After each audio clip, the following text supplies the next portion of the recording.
నల్గొండ ఖమ్మం వరంగల్ జిల్లాల శాసనమండలి పట్టభద్రుల నియోజకవర్గం నుండి బీఆర్ఎస్ పార్టీ అభ్యర్థిగా పోటీ చేస్తున్న రాకేష్ రెడ్డి గారి ప్రచార కార్యక్రమంలో భాగంగా ఈరోజు నల్గొండలో ఏర్పాటు చేసిన సభకు అధ్యక్ష వహిస్తున్న మిత్రులు నల్గొండ శాసనసభ్యులు భూపాల్ రెడ్డి గారు, మాజీ శాసనసభ్యులు, కార్యక్రమ అతిథులు, పెద్దలు, BRS party working president KTR గారు, వేదిక మీద ఉన్న మిత్రులు, కార్యక్రమంలో హాజరైన మిత్రులు, సోదరిమణులు, మీడియా మిత్రులందరికీ నమస్కారాలు. ఈ ఎన్నికల్లో ఏం చేయాలి, ఏం చేస్తే మనకు లాభం అవుతుందనే విషయాలన్నీ వివరించడానికి పెద్దలు కేటీఆర్ గారు రావడం జరిగింది. అభ్యర్థులకు సంబంధించి మిత్రులు దయచేసి ఎవరు లేవద్దు ప్లీజ్. ప్రవీణ్ కుమార్ గారు చెప్పిన ఇప్పటికీ అభ్యర్థుల గుణగణాలు ఏందనేది. బీజేపీ అభ్యర్థి ఉన్నాడు కానీ ఆ అభ్యర్థి ఎవరికి తెలియదు.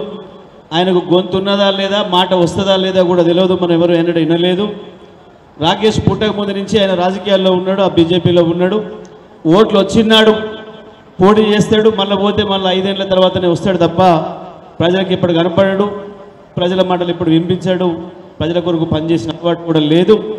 ఇక ఇంకొక అభ్యర్థి, కాంగ్రెస్ అభ్యర్థి ఏమో తనకున్న గొంతును తన సొంత అవసరాలకు వినియోగించుకోవడానికి, అవతల వాళ్ళను బ్లాక్మెయిల్ చేయడానికి బూతులు మాట్లాడడం తప్ప, రాకేష్ రెడ్డి మాట్లాడితే మీరు విన్నరు అర్ధగంటగా ఒక అక్షరం కూడా ఎక్కడ కూడా ఒక తప్పు మాట కానీ ఇంకోటి కానీ అభ్యంతరకరమైన మాట కూడా లేదు. కానీ కాంగ్రెస్ అభ్యర్థి మాట్లాడితే ఒక్కటైనా వినడానికి కావాల్సిన మాట ఉంటుందా లేదా ఒకసారి ఆలోచన చేసుకొని అభ్యర్థుల మధ్యన తేడా ఏందో గమనించి మీరందరూ కూడా నిర్ణయం చేయాలని చెప్పి తెలియజేస్తూ, మరి ఈనాటి కార్యక్రమం ముఖ్య అతిథులు, పెద్దలు, తెలంగాణ రాష్ట్రాన్ని ప్రపంచానికే పరిచయం చేసిన కేటీఆర్ గారిని ఈ కార్యక్రమాన్ని ఉద్దేశించి ప్రసంగించాల్సిందిగా విజ్ఞప్తి చేస్తాను. చప్పట్లు కొట్టాలి.